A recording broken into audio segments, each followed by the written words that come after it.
Le Bénin, pays de 15 millions d'habitants et ses deux capitales, Porto Novo, celle politique, et Cotonou, celle économique. Le pays écrit un nouveau chapitre de sa vie politique après les élections générales. Nous sommes allés à la rencontre des acteurs sociopolitiques, ceux qui font rayonner le Bénin au plan culturel, ceux au cœur de l'activité économique, les femmes qui aspirent à plus de place dans la société, les jeunes qui rêvent d'un avenir meilleur et ceux qui souhaitent ne pas être oubliés par l'État.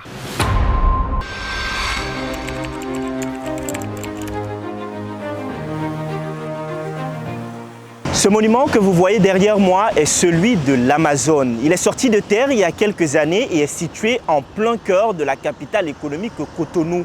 Il rend hommage à toutes ces femmes béninoises qui se sont battues pendant des décennies contre l'envahisseur. Mais c'est surtout le symbole de la valorisation de la culture portée par les autorités depuis quelques années maintenant. Et derrière la valorisation de cette culture locale, c'est toute une économie qui tourne. Nous allons donc à la rencontre des acteurs culturels qui vivent de l'économie de la culture.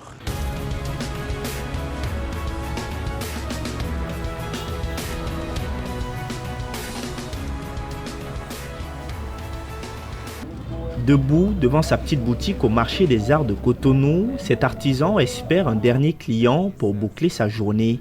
La nuit commence à tomber et il s'apprête à fermer son petit magasin dans lequel il vend essentiellement des objets renvoyant à la culture béninoise.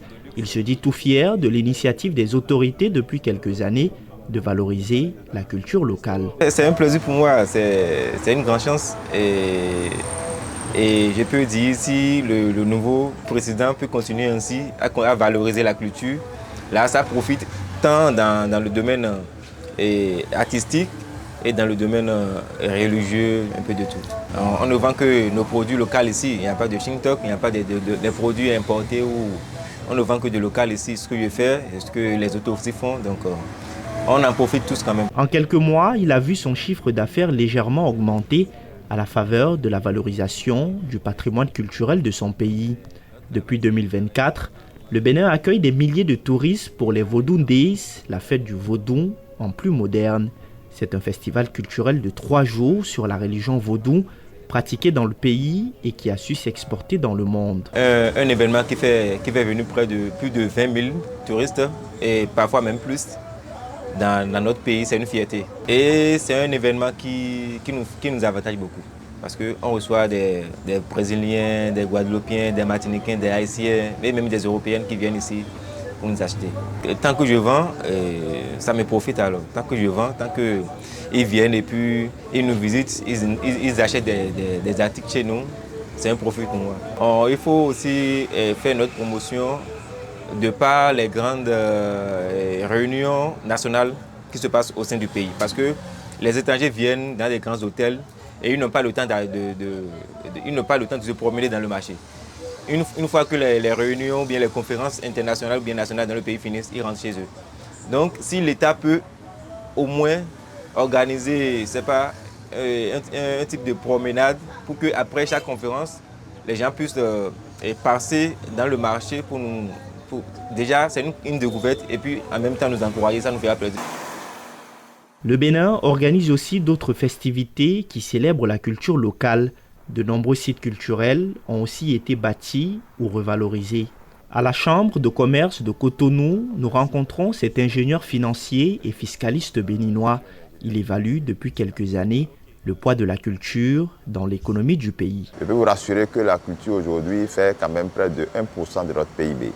Et donc ce n'est pas négligeable. Il faut regarder également toute la chaîne économique qui bouge. Ces activités culturelles ont boosté tout ce qui concerne le chiffre d'affaires des complexes hôteliers. Ça a naturellement entraîné d'autres personnes à venir construire de nouveaux hôtels parce que notre surface au niveau des complexes hôteliers est extrêmement petite, cette surface-là. Ce qui fait qu'aujourd'hui, beaucoup commencent par courir pour venir investir. Pourquoi? Parce que nous avons au moins un festival qui rassemble beaucoup de personnes et qui réunit vraiment le monde entier. Vous voyez, aujourd'hui, c'est la même chose. Vous allez voir aujourd'hui, la consommation locale est absolument en perpétuelle augmentation, ce qui fait qu'on relance la consommation à travers, on relance l'économie à travers la consommation. Et aujourd'hui également, vous allez voir, pour toutes ces activités-là, il y a toujours le transport. Le transport aussi, c'est un moyen extrêmement important qui a connu vraiment le développement. C'est de l'activité économique qui fait bouger alors tout le monde. C'est tout simplement l'industrie locale qui se développe. Depuis 10 ans, le gouvernement béninois a investi des dizaines de milliards de francs CFA dans des programmes de valorisation de sa culture. L'État béninois espère que cela rapportera dans ses caisses et fera tourner l'économie locale. D'ailleurs, depuis 2025, les afro-descendants peuvent désormais postuler pour la nationalité béninoise et avoir des facilités d'investissement dans le pays.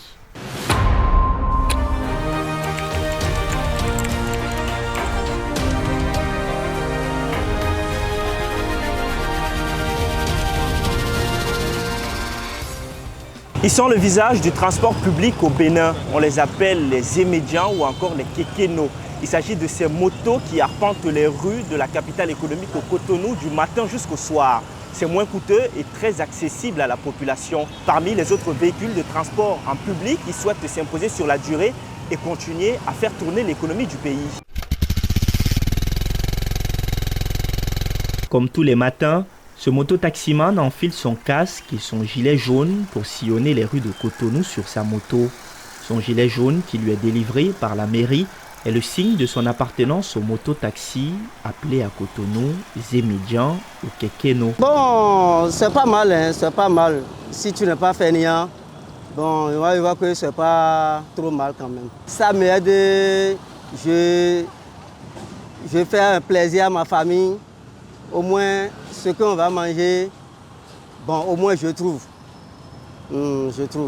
Cependant, depuis l'augmentation du prix de l'essence qui est passé à 700 francs CFA, Bienvenue Diaoto a vu ses revenus baisser.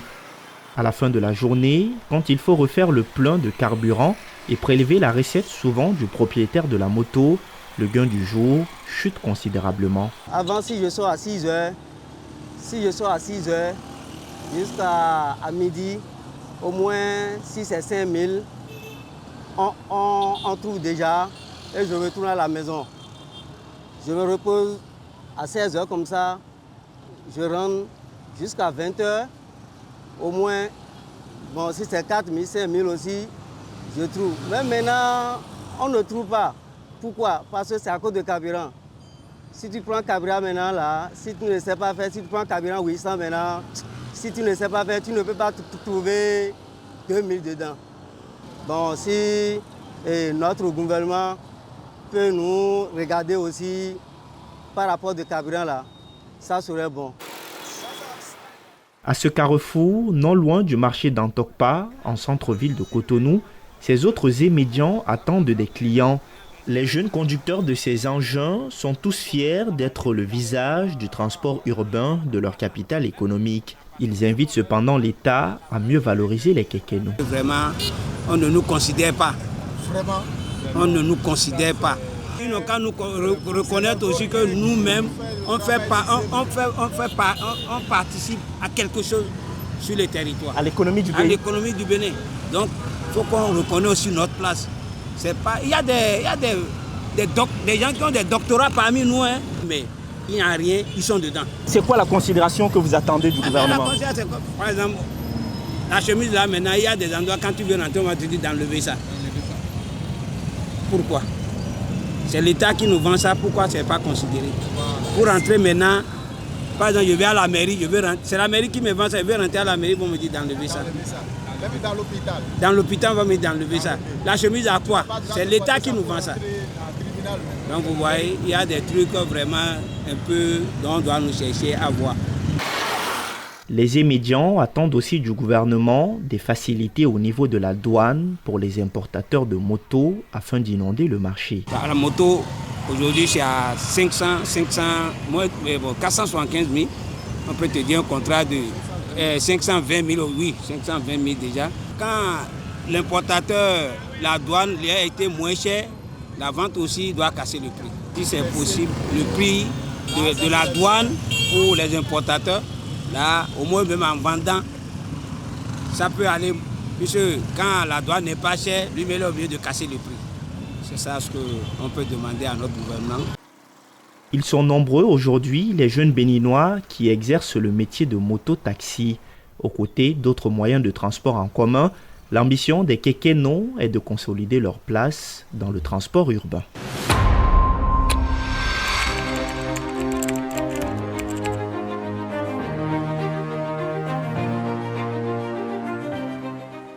C'est ici, à l'université d'Abomey-Calavi, que sont formés les futurs dirigeants de la nation béninoise. Des jeunes qui sont pleins d'ambition pour eux, mais aussi pour leur pays. La situation éducative du Bénin n'est pas des plus belles. La jeunesse béninoise attend donc beaucoup de sa classe dirigeante.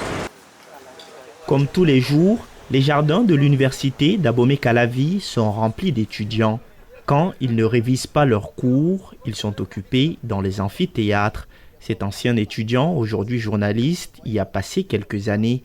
S'il a pu s'insérer professionnellement à la fin de sa formation, ce n'est pas le cas pour d'autres.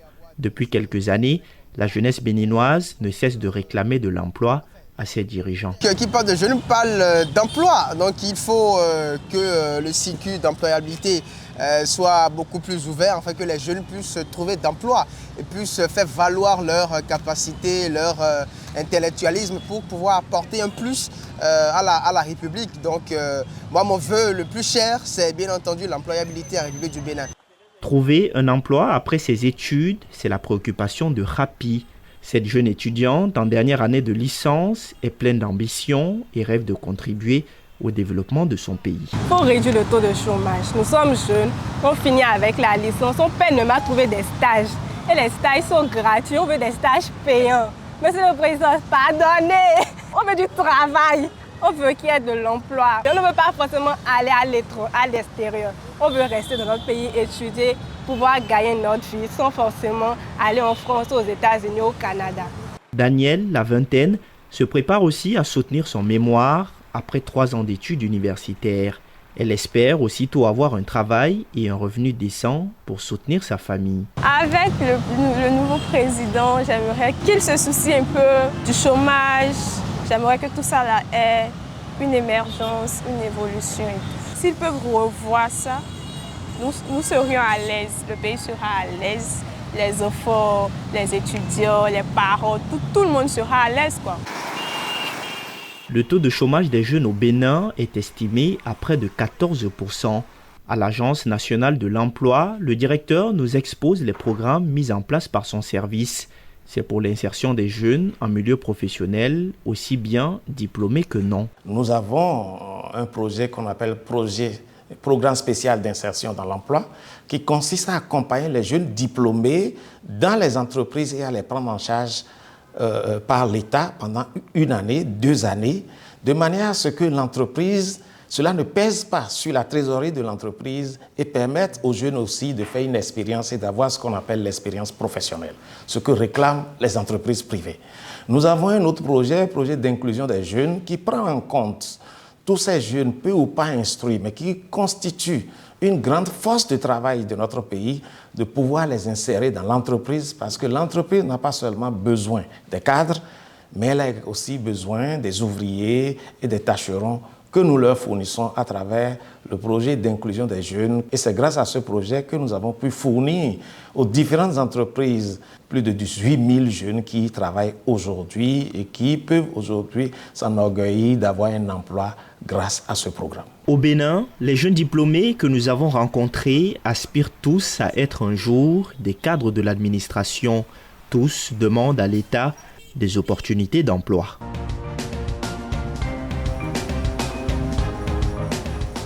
Les femmes béninoises, qui représentent la moitié de la population, aspirent aussi à plus de place dans la société. Cette militante pour les droits des femmes est engagée sur les questions de leadership féminin. Depuis plusieurs années, elle ne manque pas l'occasion de faire le plaidoyer pour mettre la femme béninoise au cœur de l'action gouvernementale. Nous avons de nombreuses attentes. Elles sont légitimes, elles sont légales aussi. Elles sont sociétales, elles sont économiques. L'attente, c'est aussi le leadership, on en parle, mais il faut que les actes accompagnent. Quand on nomme un conseil des ministres, on en nomme combien? Je sais que depuis peu, on essaie de faire la promotion, mais ce n'est pas suffisant. Et aussi les attentes, c'est les violences faites aux femmes. Ça doit rester au cœur de tous les agendas, de tout gouvernant. Parce que la violence détruit. Nous avons besoin d'un président qui met au cœur de toutes ses activités, de son programme, de sa gouvernance, le bien-être de la femme et de son accompagnement. Très actives dans le commerce, les femmes qui participent à l'économie du Bénin veulent être mieux impliquées dans l'action de développement. Quand je prends l'économie, oui, nous sommes la cheville ouvrière de l'économie. Moi, je suis de Porto Novo et je connais le flux chaque matin qui va vers Cotonou pour aller faire des affaires. Je sais combien de frontières Porto Novo partage avec le Nigeria. Donc, elles sont déjà debout, déjà à 4h, à 3h du matin pour porter l'économie du pays. La question que je me pose, qu'est-ce qu'on fait pour les renforcer dans leur gestion économique? Comment on facilite leur vie, ne serait-ce que dans le transit des fonds financiers pour moins de risques pour elles? Face à la difficile équation de l'emploi des jeunes et plus de place pour les femmes, le président élu Romuald Wadani a mis la jeunesse et les femmes au cœur de son programme de gouvernance.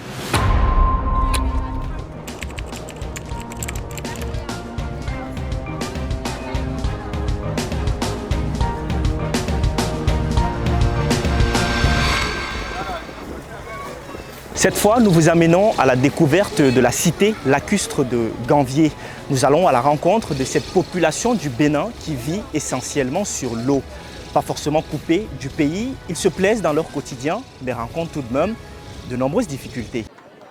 Pour se rendre à la cité lacustre de Ganvié, il faut traverser le lac Nokoué, composé de plusieurs villages. La vie à Ganvié, située à 30 km de la capitale économique Cotonou, se déroule sur l'eau.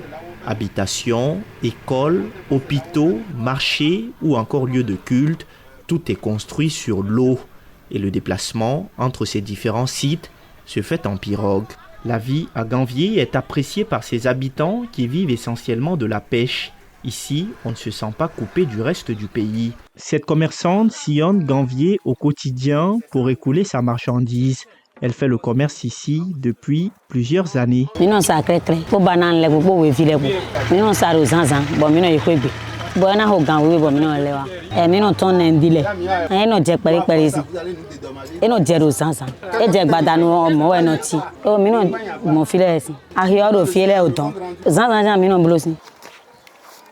Ce guérisseur et gardien des traditions vit également ici avec sa famille depuis des générations. Après l'arrivée de l'électricité, il souhaite désormais une amélioration du transport, surtout pour la sécurité des enfants qui se rendent à l'école. Nous mettons dans les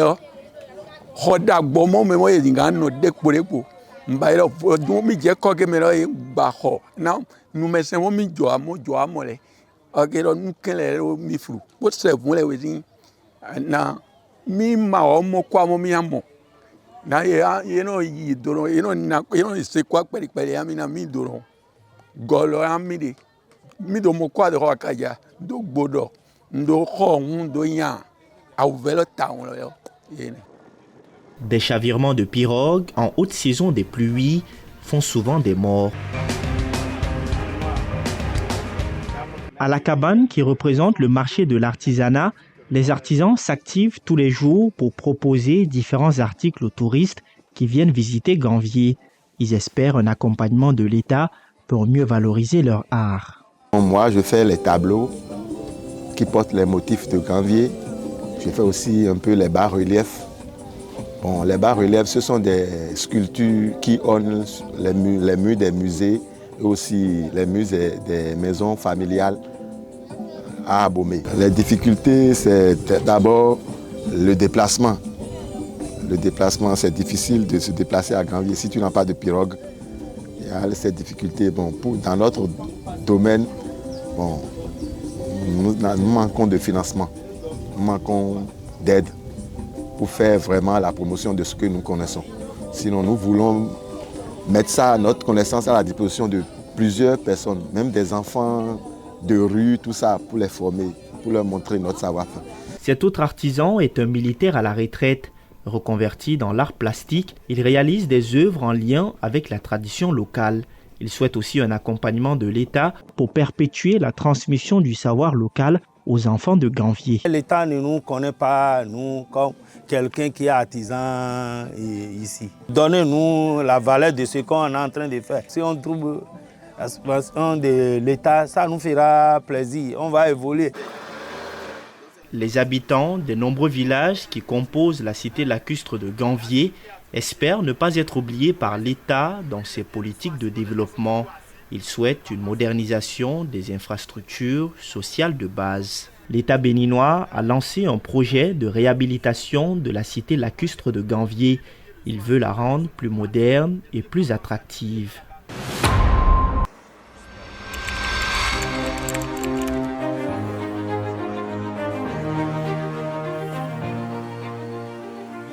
La situation sécuritaire reste l'une des préoccupations majeures au Bénin. Le pays connaît des attaques terroristes depuis plusieurs années dans sa partie nord. Pourtant, depuis 2016, l'État a fait du développement économique sa priorité.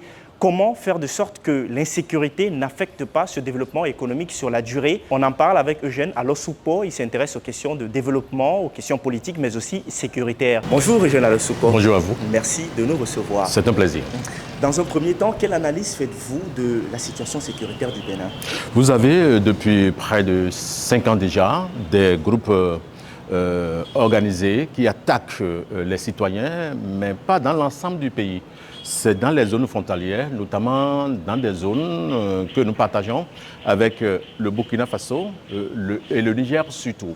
Alors, ce sont ces attaques répétées auxquelles les forces armées et de sécurité béninoises résistent avec beaucoup de vaillance.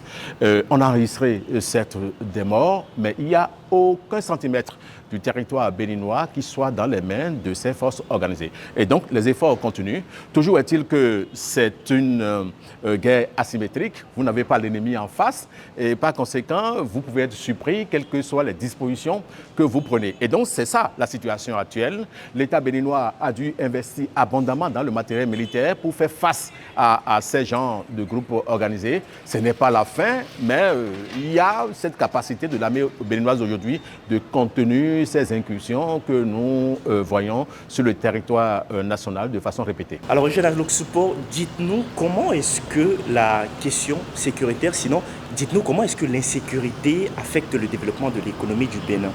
Déjà, les régions où s'observent ces phénomènes sont des régions qui ont connu quelques restrictions économiques. Pour la plupart, vous avez le parc W, le parc de la Pandjari, ce sont des zones, des espaces fauniques destinés au tourisme et par année, il y a des milliers de touristes de l'extérieur et même de l'intérieur qui visitent ces parcs-là et cela génère des ressources pour l'État. Depuis que ces mouvements terroristes ont commencé, pratiquement le tourisme dans ces zones-là a pris un coup et les acteurs internes des villes proches ou des acteurs, les agences de tourisme, les agences de voyage, ceux-là qui s'occupent de ce genre de questions ont une économie totalement en berne. Et cela se répercute sur l'économie nationale. Alors, sur l'ensemble du territoire national, vous savez, ce sont des zones qui ont des potentialités énormes et les investisseurs réfléchissent par 1000 fois avant d'y s'installer. Vous ne pouvez pas exposer votre argent, votre investissement à des coups de fusil. Et donc, avec des personnes que vous ne maîtrisez pas, qui sont capables de mettre le pied dans les milliards que vous aurez investis. Donc, le terrorisme a un impact certain sur l'économie nationale. Heureusement que toute l'économie n'a pas encore été affectée. Imaginez combien de milliards l'État béninois investit dans l'achat des armes. Cet argent-là aurait pu servir à construire des écoles, à installer de petites industries, à aider des jeunes à faciliter l'installation des jeunes entrepreneurs. Aujourd'hui, nous en sommes là et tous les ans, l'État béninois doit redoubler d'efforts sur le plan économique pour doter les forces armées et de sécurité de moyens, quitte à ce que ceux-là puissent être repoussés. Vous savez qu'ils utilisent des moyens très sophistiqués et lorsque vous êtes un État, vous devez être à la pointe de la technologie et pouvoir les contrer. Donc, c'est beaucoup de milliards, des drones, des vecteurs aériens que l'État achète pour ça, et tout ça, ça affecte l'économie nationale. Et justement, comment éviter que la crise sécuritaire affecte durablement l'économie du Bénin, car le pays a lancé beaucoup de projets dans tous les secteurs pour justement booster son économie depuis 2016. Alors, première chose, il faut travailler à repousser très loin ces forces organisées. Repousser très loin pour que les investisseurs, les Béninois de ces zones-là qui ont les moyens d'investir puissent le faire avec beaucoup d'équité. Nous en sommes à une étape où la peur un peu tressaille les esprits de ceux-là. Et l'État béninois, quelles que soient les garanties données, ceux-là qui vivent sur le terrain, lorsqu'ils sentent des effets d'insécurité, ils sont hésitants à investir leur argent sur le terrain, même si c'est leur propre ville. Nous aurons souhaité que d'ici peu, l'État trouve toutes les forces utiles pour le faire. Et en termes de stratégie justement sécuritaire, en termes de stratégie militaire, on sait qu'il y a eu l'opération Mirador pour lutter contre l'insécurité depuis quelques années. En termes de stratégie, que peut être la meilleure formule, selon vous, Eugène Alosopo, pour justement enrayer la menace sécuritaire au Bénin, n'est pas aussi à des proportions larges comme c'est le cas dans d'autres pays voisins du Bénin. Comment limiter rapidement la menace sécuritaire au Bénin pour que cela n'affecte pas sur des années l'économie comme on voit dans d'autres pays voisins? La meilleure formule pour moi, c'est qu'il y ait des forces conjointes mises en place par tous les États qui sont affectés. Vous avez le Togo, le nord du Togo qui est affecté, le Togo qui est voisin du Bénin. Vous avez le Niger qui est profondément affecté, qui est voisin du Bénin. Vous avez le Burkina Faso dont une portion du territoire national reste dans les mains de ces forces invisibles. Et donc, il faut que ces 4 États, sinon 5, y ajouter le Mali, puissent trouver des forces puissent construire des forces militaires conjointes qui puissent mener cette guerre. Vous me direz qu'il y a une barrière, la CEDEAO et l'AES, c'est évident, mais la question va aujourd'hui au-delà de ces potentats dans l'esprit. C'est une question de vivre ensemble, c'est une question de capacité de combattre l'ennemi et il n'y a pas d'effort de trop à faire pour que les citoyens de ces 4-5 pays se sentent à l'aise parce que toutefois qu'il y aura les questions d'insécurité, les questions de terrorisme, l'économie va toujours prendre un coup dans l'ensemble de ces pays-là. Avant de vous laisser partir, Eugène Alosopo, comment est-ce que la population peut également contribuer à cela? On sait que la crise sécuritaire au Bénin, ce sont des incursions dans la plupart du temps, des hommes armés qui entrent, qui mènent des attaques et qui repartent. La population locale n'est pas véritablement très impliquée justement dans ces attaques et dans ces crises sécuritaires au Bénin, selon des analyses, selon des rapports. Comment justement faire de sorte que la population contribue plus? De plus en plus, les résultats obtenus par les forces de défense et de sécurité sont dus à ces populations-là, qui ont compris qu'elles doivent participer à l'effort de renseignement pour orienter ces forces de sécurité et de défense. Mais il arrive très souvent que ce sont des jeunes de ces localités désœuvrés qui sont embarqués dans cette aventure terroriste parce qu'ils aspirent à un mieux-être, parce qu'ils aspirent à vivre mieux. Et donc, ça pose l'autre problème de la pauvreté. Quels que soient les efforts que l'État fournit, il faut travailler à enrayer le chômage dans ces localités. Et pendant longtemps aussi, l'État béninois avait délaissé ses frontières.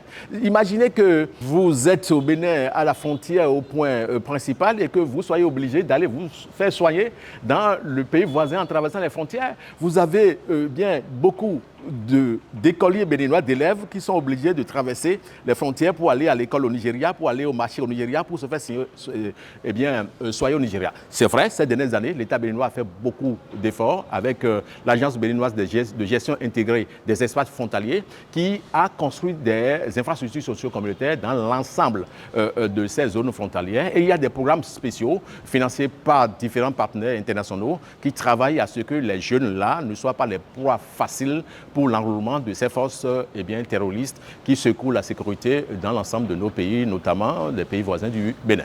Et tout à fait. Eugène Alosopo, merci. C'est moi qui vous remercie.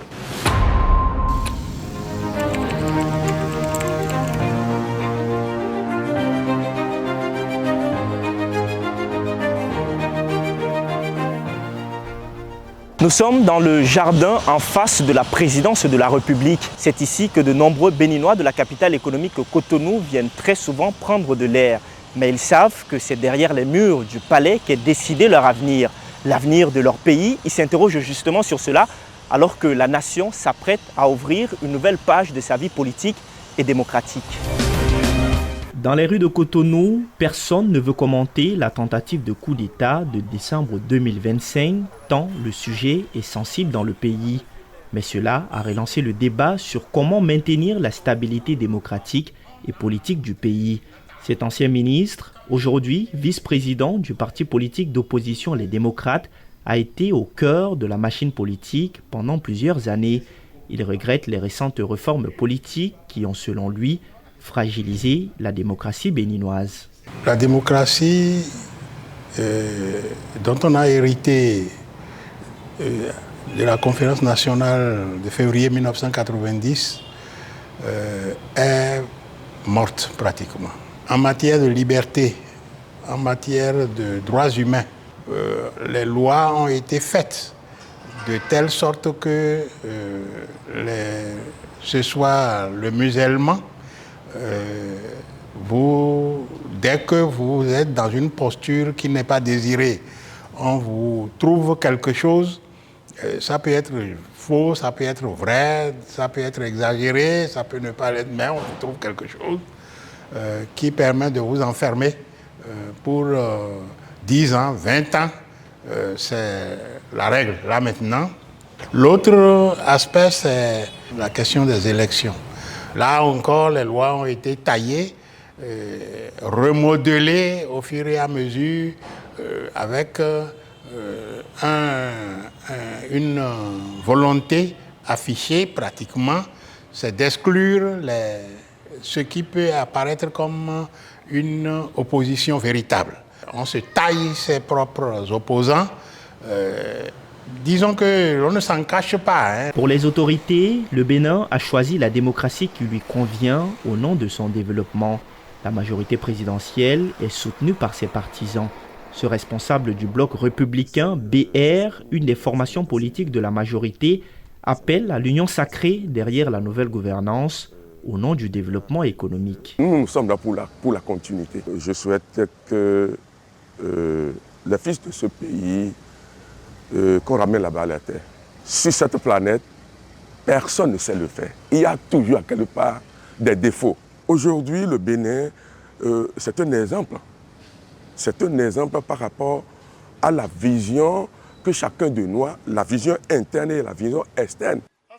Pour la société civile, la stabilité démocratique du Bénin passera par la mise en place d'une gouvernance consensuelle. Pour régler le problème de la démocratie au Bénin, c'est d'abord d'essayer de restaurer l'image de la vitrine démocratique et d'améliorer la protection des libertés individuelles, réformer les lois restrictives.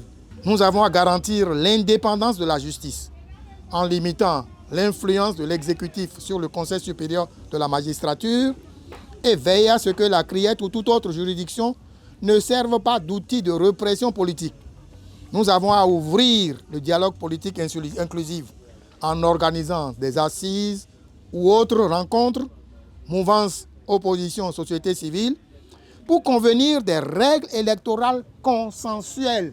Une fois qu'on aurait fait ça, on va essayer de protéger les défenseurs des droits humains et les journalistes. Enfin, nous allons renforcer le rôle de la société civile en impliquant davantage les OSC dans la conception et l'évaluation des politiques publiques au lieu de les percevoir comme des adversaires politiques. Les acteurs politiques d'opposition annoncent une rencontre avec le président élu après son installation. Ils comptent lui remettre un mémorandum qui contiendra des propositions pour une gouvernance, disent-ils, plus inclusive et qui garantira la stabilité politique et démocratique du Bénin.